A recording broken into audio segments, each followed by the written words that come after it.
You're listening to the Burnt Offerings podcast, a show about cigars, friends, faith, and general tomfoolery.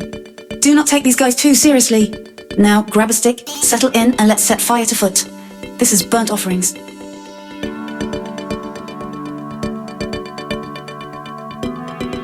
Well, hello and welcome back to another, what I'm going to call special edition of Burnt Offerings. Special edition, yeah. We are kicking off a new series, friends. Myself, Patrick, alongside my dear friends Steven and Ryan. It's just like a mini-series like Shogun. Back when I was a kid, it was on TV. You know what I'm talking about? Like a 4 episode. Multi-night experience. I don't think we had to go back to that early in the 70s to understand what a TV miniseries is, but sure, yeah, Shogun, that's what we're doing. Well, that's exactly right. Good, I'm glad. That's where I went. We're going to see the heroic journey of Steven through America's cigar country. Guys, we are on a road trip. We've taken the show on the road. We've headed down Road trip to sunny Florida in the depths of winter. And we've left the Midwest, and it was cold. Yeah, it was 1 degree when we boarded an airplane for Florida. Please don't tell our wives what the current temperature is. That's right. 66 It's so warm, I don't even need to know how warm it is. We're at FSG, Florida Sun-Grown Farms, where if you are following along, we had 2 of the cigars that part of the from here already on the show. We've had the 20 Acre Farm. Oh, that's right. Yeah. And the second one was The Bricktober. No. That did not have these in it. We have did not. That might have been the only one that we smoked that had tobacco from this farm. We're literally sitting in the barn, the drying barn. So this tobacco is air dried. So we are going to go on a geeky deep dive about tobacco today. We do have a cigar in our hand. Unfortunately, we didn't actually have forethought of getting an FSG stick, which we'll explain in a little bit of how this happened. Okay, but we are sitting in the barn. You might be able to see the tobacco if you're watching the video and not listening. We are literally surrounded by tobacco that will eventually be in cigars that you can actually buy, and we'll get that rundown for you at some point in the show. You can know where that is, and we're sitting here, and we've had great people to come and greet us and talk to us, and we just cold called somebody at a farm. Here we sit. What I wish for our listeners is that smell-o-vision. From Willy Wonka's smell-o-vision, taste. I wish that were a thing because sitting out here in this drying barn, surrounded by all this tobacco, it's a smell unlike I've ever been able to enjoy before. Yeah, it's great. It's been a special day too. Yeah. And we'll get into it, but it's just been really, really cool to kind of stumble into the chance to even record here. If you can't tell, we are giddy. Yes, we are. Very excited about it. But let's give a brief second. Maybe we talk about what we're smoking real quick. I know it's not going to be the focus of the episode, but as is our style, we at least should let you know because it's pretty good already. Yeah. So we got into Florida last night. We're in the Tampa area where we're staying. So the first thing we did was we got on Google Maps. We found where the nearest tobacco shops were. And this morning we got up, got ourselves some coffee and hit a quick little humidor and picked up the Ybor City Blend 2006 by Tampa Bay Rollers. So we wanted to go with something local. And again, we didn't know, honestly, when we set out today, we weren't sure what we were going to get into. And our thought was as well, worst case scenario, we can pull up somewhere, smoke this Ybor City Blend together and get an episode out of the day. But we certainly didn't realize we'd be pulling up here to the Florida Sun-Grown Farm. Being so graciously sure, come on in. And the owner's name's Jeff. Yeah. Owner of Corona Cigar Company. All over Florida here. Very successful in the cigar space. It is a passion project farm. We're out at a aptly named 20 Acre Farm. 20 Acre Farm. And he's growing American cigar tobacco, and he's the last man standing. In the state of Florida, he is still growing tobacco. We know there's some up in Pennsylvania. We talked about that before. Yeah. But in the state of Florida, I think he's, if not one of the last ones that are doing it. It's really quite cool. I think he's the only one growing Florida tobacco. Yeah. For cigars, which, as you go back to our episode with Drew Newman of JC Newman Cigars, we learned the history that at one point in time in America, Florida especially was producing hundreds of thousands worth of cigars into the American market. And now, all these years later, it's down to 20 acres. Yeah, 2 fields. Yeah. Well, let's be silly. I mean, like we got in the car, we knew we were grabbing some sticks, and this was on our list on this trip. We said, "Hey, let's get up to the farm." We knew about it from Drew, but guys, it's off season, right? Yeah. It's winter. It was a crapshoot, and we drove out here, and we roll up. I mean, we're in the rural, and we roll up out here, and we get to the farm. We started walking around. There's a couple barns out here. We're in one of them. We're in the curing barn. We're not condoning trespassing. We weren't trespassing. No. There were no signs that said not to. That's true. Believe me, I was looking. Yeah, Ryan was Florida super nervous. stands your ground laws, okay? Nobody needs to get hurt in making of a podcast. But yeah, we rolled out here and parked the car. And it's a nice little plot of land. It's beautiful. Mm-hmm. And we hopped out and we're sniffing around like, hey, let's go see it. Worst case scenario, we take some photos and we head home. Yeah. And there's 2 women out here working this farm. Yes. And first of all, like, let's just stop there and talk about that. Like, yeah.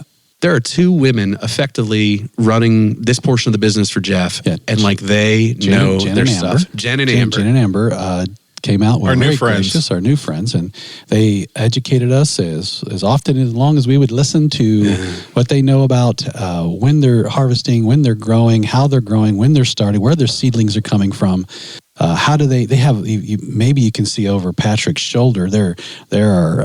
I'll block the sun for you guys. Or they literally. You can actually see them right here, folks, on the top of the screen. They sew these leaves into this yarn with these like 100-year-old machines. They said they got from a Connecticut manufacturing company, which, Connecticut wrappers, we probably were manufacturing back 100 and something years ago in Connecticut. So they got folks, those are the machines like right over my shoulder, these giant stringer machines, and they put the leaves up, and I'll get my hand in there. They put the leaves up and they run a string through a run of them, and you can see them hanging here, and then they hang them in this barn to cure them. Yeah. And dry them out slowly at the right humidity and the right temp. About 48 to 50 leaves per string. Yep. And it's probably hard to see on the video, but this barn is 2/3 full.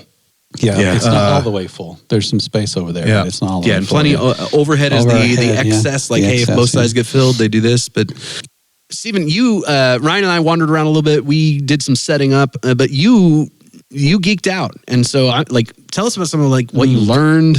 Just like, there's so much that we experienced in the last couple hours that has just been really rich and enjoyable. I don't even know where to begin cool stuff. So they were just talking to us about their process. And so like he said, there's 2 fields outside. Well, we say 20-acre farm. The farm is on 20 acres. Yeah. But they're not farming 20 acres. I think it was maybe 3 or 4 acres. Yeah, it's pretty small. Very small. Very small. And so there's nothing in the field now. So they told us they're about to turn the ground over and put some manure in it to get it prepared for them to sow the seedlings. And so they took us some pictures. We saw the seedlings too. So which we'll show you guys if you're watching the video episode. And so they showed us the little pods, if you will. I mean, heck, they gave it, they showed them to us. And then they go from that to a nursery. And they go ahead and get them from seed to seedling. And hold it up. Show the pods. So in these pods are thousands of little seeds about the size of a grain of pepper. Yeah, not very big. And so what they're currently doing in the other barn is little bins or troughs of these groupings of pods. Yeah, and they got air flowing over the top of them. Yeah, they're drying them out, and it'll take a few weeks to dry those out. Yeah. And once those dry out to the point and kind of crack and break open, they can extract the seeds. They harvest the seeds out of that. Yeah, and so they give those to probably a nearby nursery, and they get them to seedling, and then as they described, they said Jeff drives the tractor. They hang off the back. They hang off the back, and there's a little machine that go ahead and puts a hole in the ground, and then while they're going at that, they're probably the right 3 miles an hour, 3 or whatever. miles an hour, very slowly. They're just simply dropping in these seedlings and getting them ready, and then they plant their entire 2. Well, it looks like there's 2 fields. There's probably just 1 field, but there's like a tree in the middle of them. But so they got that going, and so that's their start, and then they get that. They're in the ground for I don't know how many months, and then they do not harvest. And so I've kind of geeked out on growing tobacco. If you want to go to my TikTok, I've got stuff just on there. Me Yes, watching you do. people like Kentucky Fire Cured. I've watched a guy on a Kentucky Fire Cured farm down in Kentucky harvesting. He harvests whole plants. Mm-hmm. They would pull the whole plant out of the ground, turn it upside down, put it on a Cure the whole plant. Yeah, together. So they would put them on these things here as a stick through the plant. And they would pierce the plant. They wouldn't pick the leaves, but they, on purpose, are not doing that. They're harvesting the leaf as they are ready, and they describe to me how they know that the end of the leaf gets black because the tar and the resins just are building pulls up, down, and then therefore that's a ready. If it's not ready, that means it's still and so not mature plant yet. And so here they're not even picking whole plants; they're picking individual leaves off plants. Yeah. So you come to a plant. There's maybe 2 or 3 leaves that are ready today. None tomorrow. Another leaf the following day. Which we've talked about. We talked about this with Amber and Jen. That's a very Central American way of harvesting tobacco. Very much so. Yes, in the barn that we're in, very similar. We chatted about, I said, do you guys use ladders or do you just climb up? Because down in Nicaragua, we haven't been. Seen videos, yes. Yes. It's on the bucket list. But like they're just climbing up these, rafters. They have ladders. I'm sure it's not an OSHA violation, but like, right. I really want to give some credit due here of the 2 women that we talked to. I mean, they hire some seasonal workers when they need to for harvest, but like effectively, and it's a crazy story. Amber came in here as a temp early on and is now running the show. The 2 of them together. I mean, you can just tell like the amount of labor that is coming from 2 people. Yeah. For a lot of lines of cigars that we've smoked, we're familiar with. Like these are not unknown brands. They're not. It is crazy to think how much output comes out of this little farm. Here's my favorite thing they said.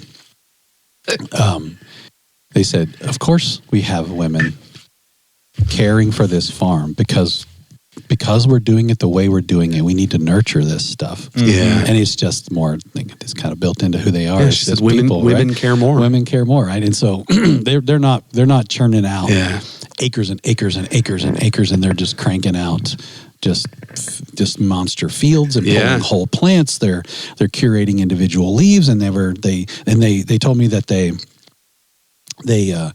put them on the string the same day they pick. So that day, if they know it's a picking day, they will go and pick the right leaves, not all the leaves, but the right leaves that day. And then they have other folks that are running them up here. And then you have sowers, and the sowers are sowing whatever it is that they get that day. And then you get what they get, and they go up here and they sit here about 6 weeks is what they said. I'm going to get up and show some folks while you're explaining on these 100-year-old sticks. Yes, that's great. So they're in the rafters, and they are there for 6 weeks, and ish in the ballpark. Yeah, there you go. So like these they told us these sticks here. I mean, when they got the machines, they got the sticks, and they think that they're original to the machine. Like these things are 100 years old, and so. They do that, and they sit in the rafters for 6 weeks. And so their goal is wrapper grade. Like that's the top of the line, right? Because that can be put on the outside of a cigar. If it can't be wrapper grade, then it can be binder grade, right? And kind of work down to filler based on the quality of that particular leaf that they get. And so underneath on the ground here, there is water. Just kind of being trickled out. The reason for that is because it's a drying process. It's a dying process, really. Yeah. Right? So these things, us Midwesterners. A decomposing process. Us Midwesterners know what the heck raking a leaf is like, because we know that crap's a mess. And so these are not going to get crunchy, because I don't need them to be crunchy. You can't roll a cigar with a crunchy leaf. So the water on the ground adds the humidity to the air, and then the fans, which they kindly turned off for this hot minute while we're doing this, circulate the air, while they're drying and they're staying humidified at the same time. Yeah, didn't Amber say that before 11 a.m. they're able to handle the leaves? That's the touching time. Afterwards, though, for the majority of the day, it's too risky. They might break them. Yeah. And so it's an early morning handling to maneuver around and whatnot. And so Patrick probably damaged $400. I did not. It's after 11, Patrick. I absolutely did not. This is great. So I guess process for these guys, as we understand it, is that they do growing, drying, pressing, So after this 6 weeks, they will put them into boxes, and there's some weights. They will roll them out, flatten them out, put them on top of each other, press them, and the giant majority of those, she said, goes to Nicaragua, where they then cure them there. So there's that however long, 6 months, 2 years, whatever that particular tobacco calls for in a curing process, that happens in Nicaragua, except for a very small amount that they barrel here in whiskey barrels, I believe she said. Yeah, oak barrels, at least. Barrel? Yeah. And it's not barrel cured. Right? Like No. we understand some Like a cigars cigar, are barrel cured. Yeah, I don't know if there's actually been whiskey in the Right, barrel. but they're using the barrels Yes. as the Fermentation containers, fermentation. right? And I Yeah. think they're doing that for J.C. Newman. Yeah, it sounded like those it. stay here. So stay in the country, and then of course tomorrow we'll be with Drew at J.C. Newman's, and we might be able to see kind of the end run of where this stuff come from. So again, we aren't smoking a cigar from this fine establishment, but we are smoking a pretty good cigar. This Ybor City Blend 2006. It's a Connecticut wrapped cigar. Yeah. It's definitely on the mild side. It is. Maybe mild to medium. Yeah, mild with a little bit of pepper. It's dark for a Connecticut wrapper. But so what's interesting? This is a Maduroed version. Oh, that's right. I So forgot it's about that. Connecticut Maduroed cigar. But we have Peruvian binder, I know. We've had Peruvian We've danced this dance before. We've Yes. danced the Peruvians before. which just a couple recordings back, I don't have my notes on me. We to lose tell- track, folks. It all starts to blur together. It was the Was it the Dreamer that had the Peruvian? Had most Oh, of the number yeah, four. yeah. It was the Dreamer that But had Peruvian. Yeah. again, that was our first experience into Peruvian, which Yeah. is a wildly different kind of flavor, herbal, not floral, but more herbal flavor profile. And I'm really glad we had that because I'm picking up hints of that in this. Yeah. Yeah, almost serendipitous that the last recording that we did before this trip was on a Peruvian. Yeah. you know, some and tobacco on it, yeah. and now that we've got that in, I agree with you. I can taste it in here. The other Very thing, much. when we stepped foot in the curing barn. So we got out here. We were waiting for permission. These guys were really great, but they're like, "Hey, it's not our farm." That's right. You know, Yeah, they did it right. They did and it right. so they texted the boss, and he's doing 18,000 things today, running his businesses, and so we ended up chatting with them for a little while, and they showed us around. They're like, "Hey, no pictures yet." Yeah. And we're like, awesome. Because honestly, guys, if we had come and just seen it and left, and gone to Hardee's afterwards, we've been fine. They've been fine. Yeah, we were happy. I'd have told you about it on a future episode. We were happy to drive out here, Absolutely. see the big J.C. Newman American sign on the side of the barn, see the field, and that was enough. So we stepped in that curing barn, and I don't know if you guys had this experience, but when we do our My soul cried. in a good way. Very good In a way. good way, yeah. Very good way. when we do that pre-light draw and sniff test on it, a lot of times we'll talk about the smell of a barn, that natural earth. If you're wondering where that smell comes from, Yeah, it comes right here. Literally right You here. are in it. And Yeah. if you get that sweet, pleasant barn / kind of earthy smell that you get in that cigar, I'm telling you, it is full and present in this room. listen, the 6 people that So other things that are on the docket too that you can look forward to in a couple future episodes over the next couple weeks as you take this journey with us. We're going to spend some time around some of America's good, fun cigar history, at least in this neck of the woods. So we're going to spend some time tomorrow, which for you guys will be a couple weeks. But we're going to go over to the factory, to J.C. Newman's El Reloj factory over in Ybor City in Cigar City, Tampa. So we're at the only Florida-grown tobacco farm in Florida. Yeah. And we're going to the last American cigar maker. cigar factory. Yeah. I know there's some roller Factory, spots and right. places that have been around, but he's the last factory in the country. Yeah. Man, it's Oldest, too. Yes. Continuous. Oldest Continuous. continuous. Oldest continuously operating factory. yeah, boy. It's like we're on a history tour for Yeah. 4 days. What a joy. Well, here's the thing. And listen, not every cigar person... How your cigar is made is not for everybody. I get it. Some guys want to go and they want to sit in a cigar lounge and have a good time, watch the game, and listen. That's awesome. Perfect. Yeah. We love that. We've done that many times. Do it a lot. But we found, as you often do with hobbies and interests, that once we started to learn a little bit about this, it got really cool and interesting. And as Ryan mentioned this morning, we're starting in our journey of adventuring this, we're starting to actually meet the people behind the product, you know? And Which is fun. there is a collab between art and science when it comes to cigars.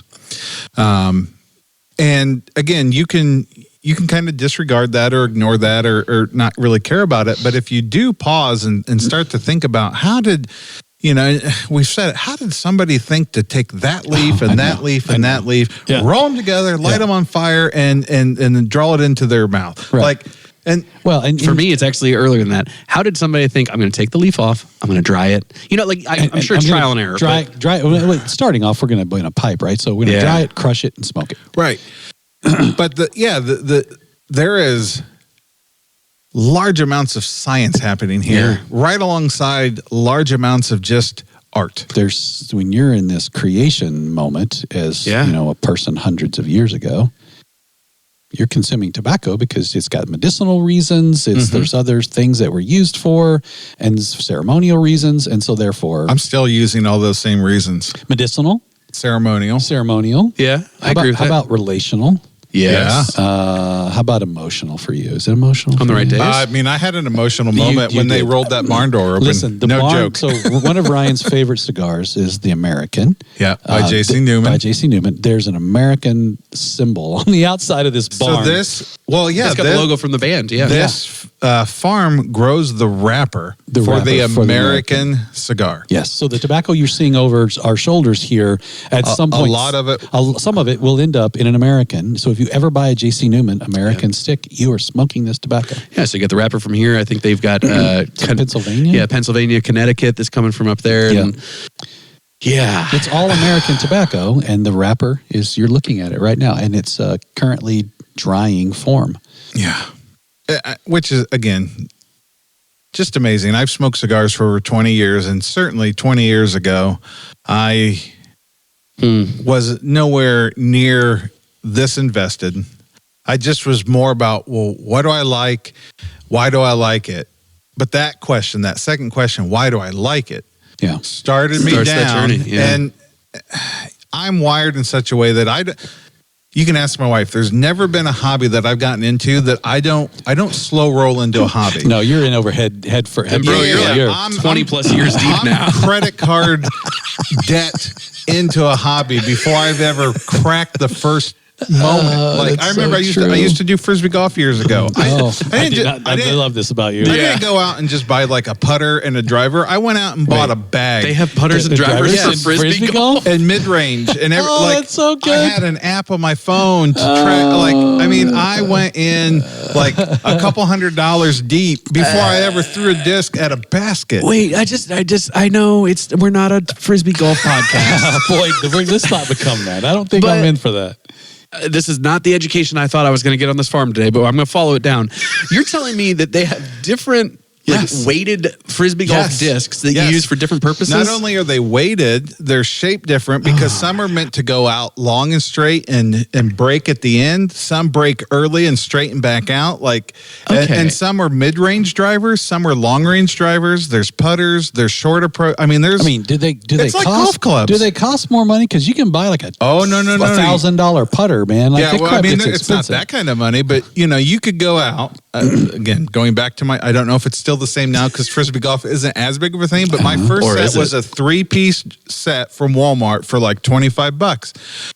Pretty quickly, I was going to the used sporting goods store buying discount discs, the Valkyrie, the Cobra. Oh my gosh!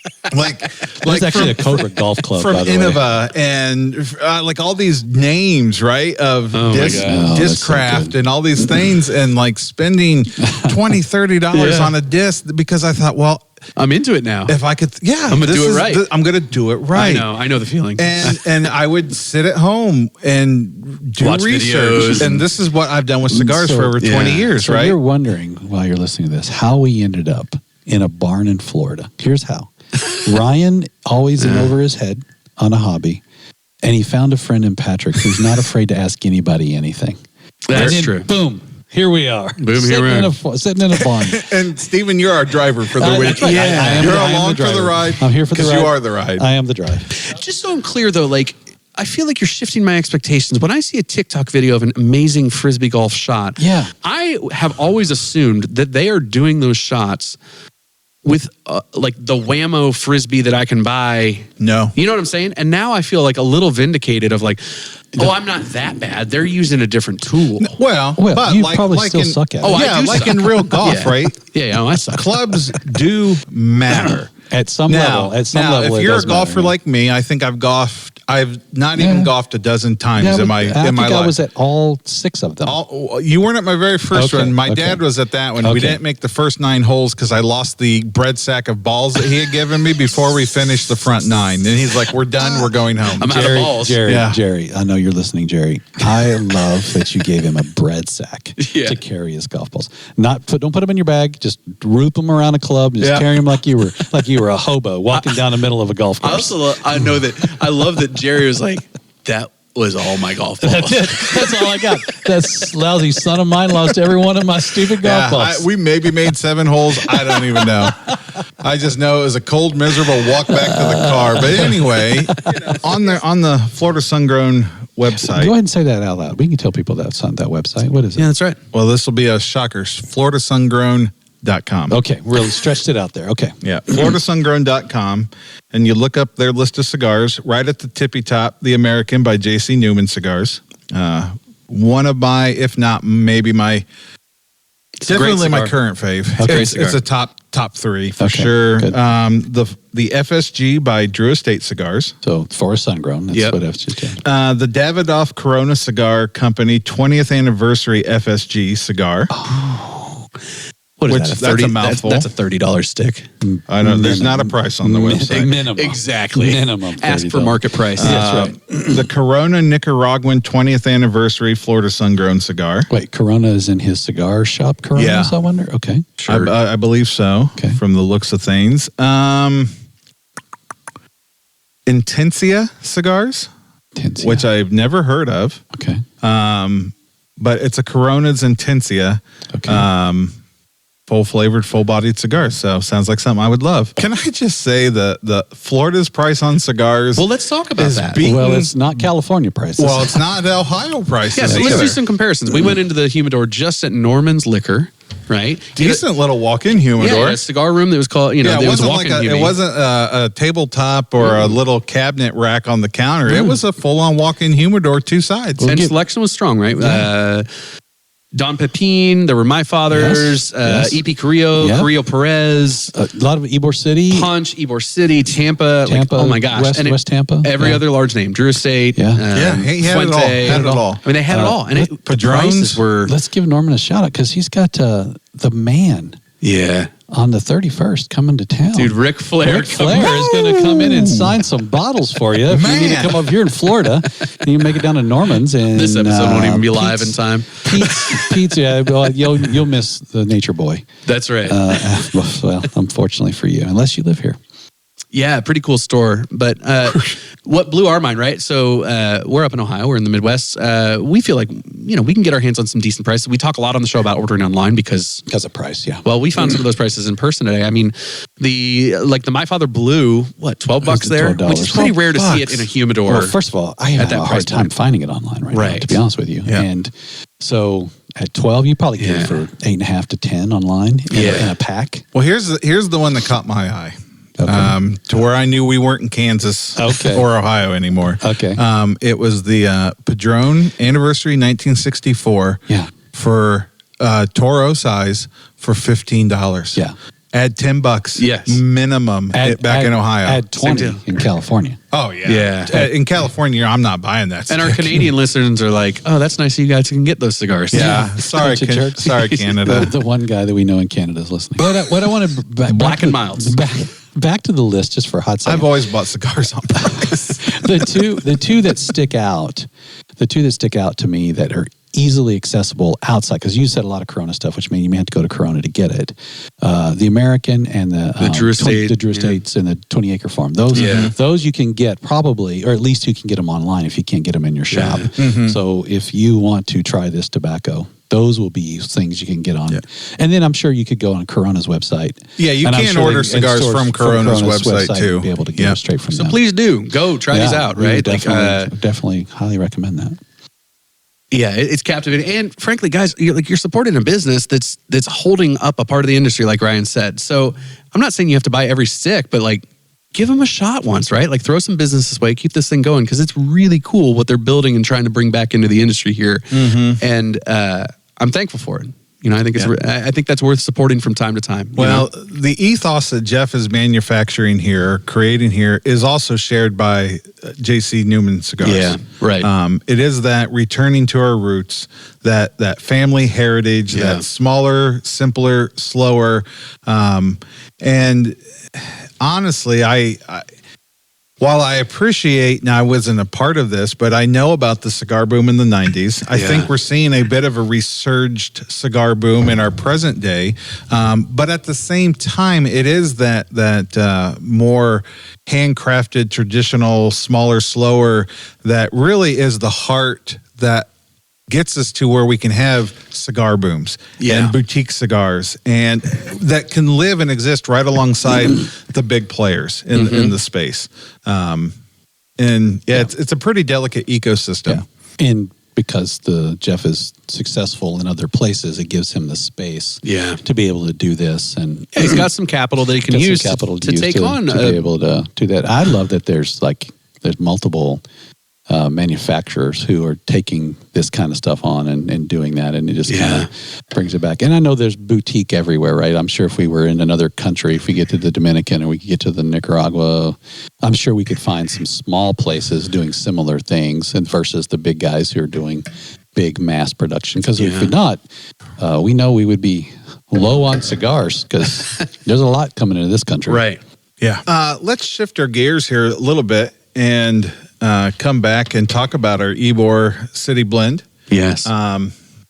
It's a good cigar, right? For being, we generally don't smoke a lot of mild cigars and anymore. These were what? $7? Yeah, they were great priced. Like $7 is a little. It was $8.04 with tax. Dude, like, I'm saying retail but price. You bought the lighter, so yours was a little more expensive. That's true. Shucks.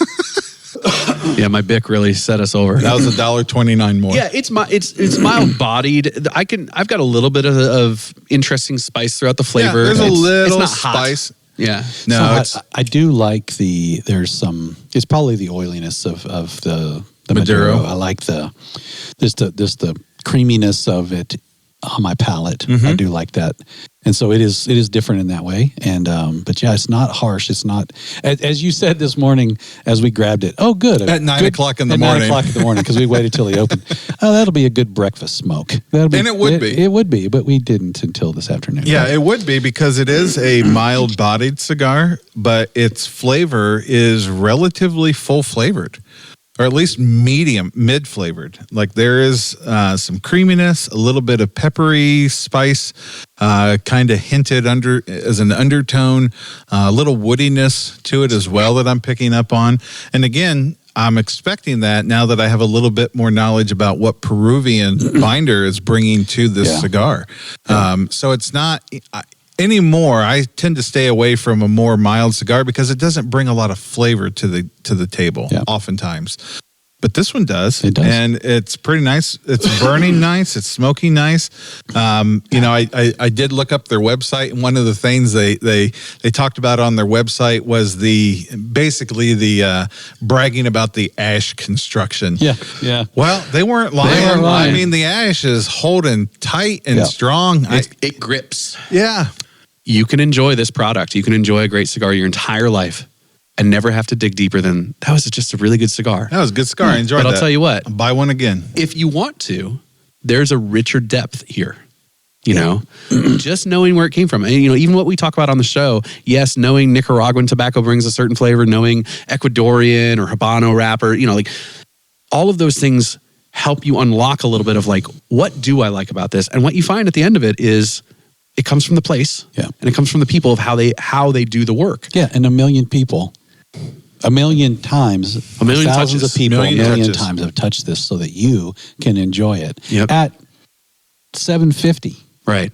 Like not a 804. Hey, and let's get wild. Plus tax. Let's say 750 plus tax. Let's say 804. small operation. It's probably not true, but let's even conservatively. Let's say a small operation like this. Maybe it's half. That's still 500,000 touches. Yeah. And I don't think that's true on this, even on this stick. But 500,000 touches is still astronomical. Yeah. Right. And all those touches of rotating the product, moving it in the barn, right? And that's all before it gets to, it's crazy. Cool. I mean, do you think the airline would let me just take a bundle? I don't know that the airline is who Jeff, you have to worry about. It's probably the owner Jeff, of the bundle. I promise I took no bundles. That's right. Leaving, I promise. That's right. You come walking onto the airplane looking like the scarecrow from Wizard of Oz, Got him shoved in my shirt. sticking out of your collar and everywhere. What are you doing? Oh, I'm just an extra on the Wicked show. I'm just an extra. It's just my padding because these seats are so paper thin. That's right. He sits down in the middle seat.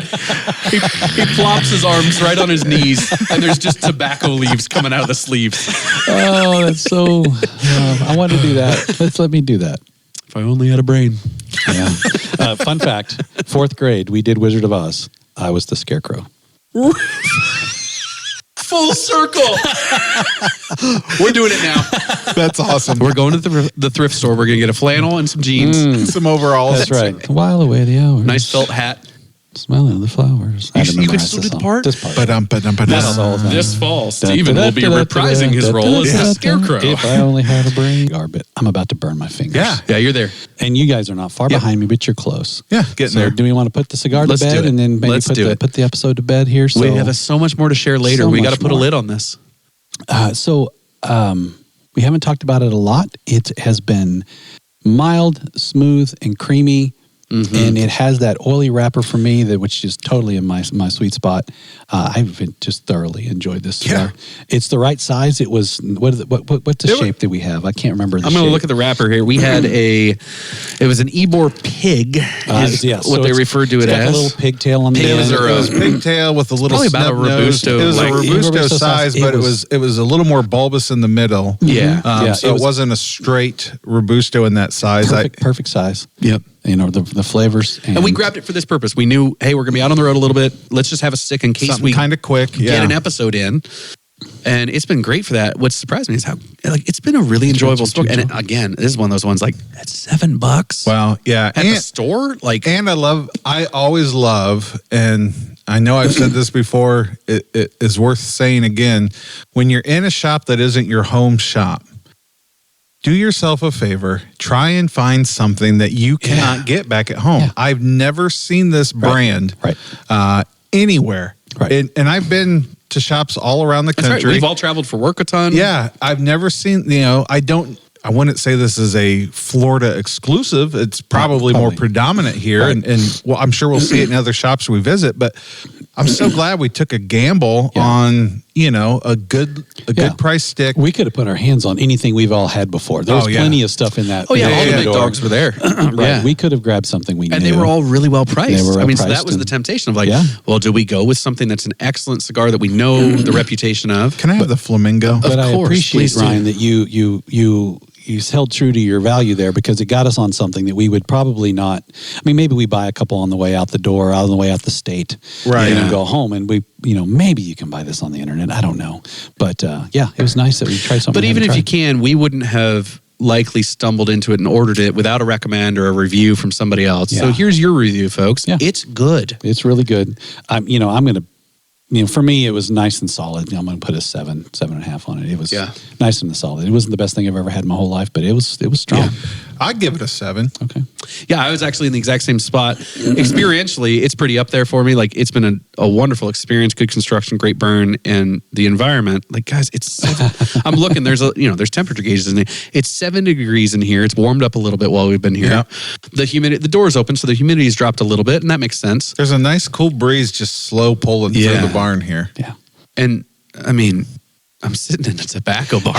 I mean, let's be honest. The odds that we ever get to do this again are 0. They're low. They're higher than 0. Higher than 0, less than 10. We cracked the door. But hey, anytime any manufacturer wants to invite us to their barn and let us talk about them for an hour and a half, I'd be happy to do it. Well, I think here's the message we're sending. If you are a tobacco farmer and you don't want us showing up, you better have a gate. Have a security guard. Get you a at gate. the gate. That's right. That's right. Because we would have went home if the gate was closed. That's Yeah, true. sure. We would have would've- taken some pictures at the gate. Yeah, that's right. Yeah. We would've. And that would have been that. Thankfully, it's not that way.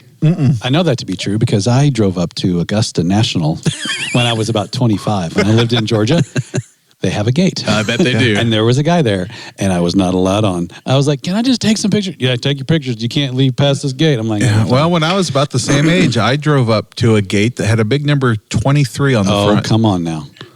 In Chicago, drove up to Michael Jordan's house there, former house. It finally sold. And when he was playing with the Bulls, that's where he I lived thought in you were Chicago. talking about LeBron. No. Hold on. No, that gate will just flop right over and you lean on it. Oh no! Now we're in a generational argument right there, aren't we? Well, there's no argument to be had.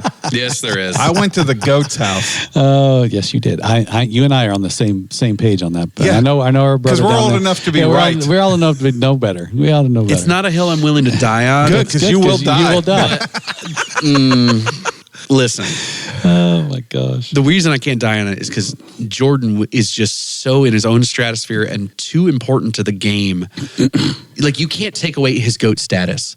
Nor But should that you. shouldn't take away from the fact that LeBron is definitely in that GOAT status as well. So here's the really weird As thing. well. None of us, we didn't say anything about LeBron. You brought it up. Actually, I did. Well, He you brought it mentioned up, it, but you went to this weird, I need to defend this poor man.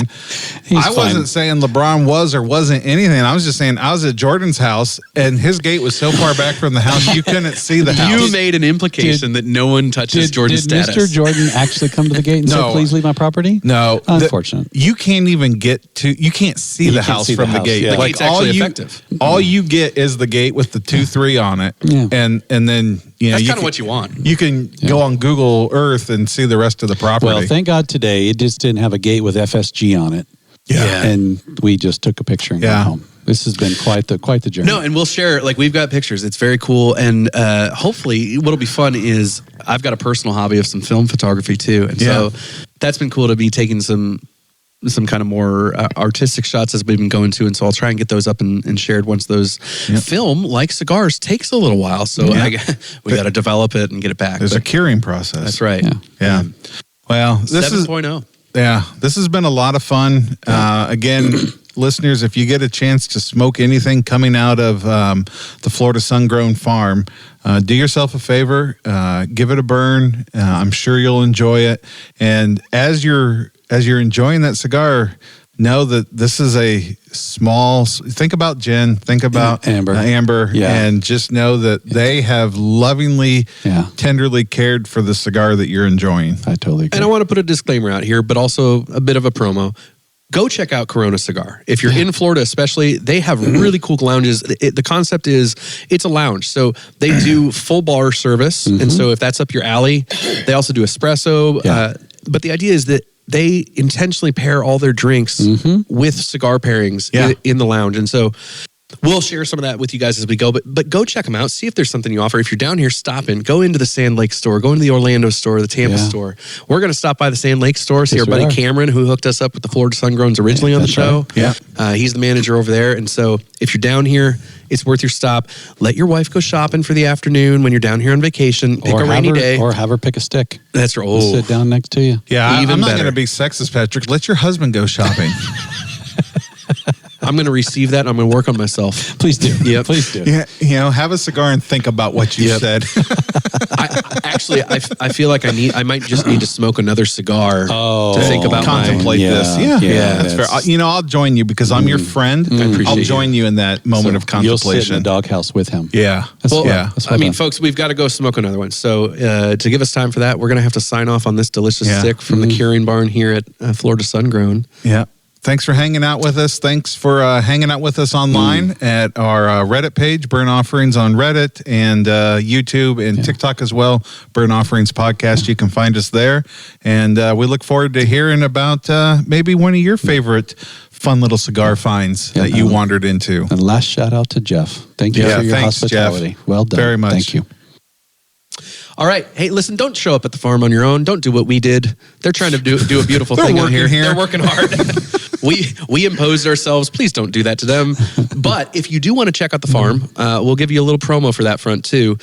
There are events here. They sell out quick. They do. But there are events both through JC Newman, where they've comboed up tours and tastings and an experience out here on the farm. And also the Barn Burner, which the is Barn put on Stormer, by Barn Smoker. Barn Smoker. But I think Drew Estates is a part of that. Yes. Drew Estate is a part of that. Yeah, multiple. Sounded like multiple manufacturers do an event here out at the farm too. So get on Corona Cigars social media and watch for that. There are other barn smoker events around the country, but this one puts you on the farm, touching the product, touching the fields, and you'll get to meet Amber and Jen and probably Jeff. And so watch for that if you're interested. You can do it. Yep. Peace. Thank you for listening to Burnt Offerings. Be sure to subscribe on your favorite platform and let us know what you thought of the show.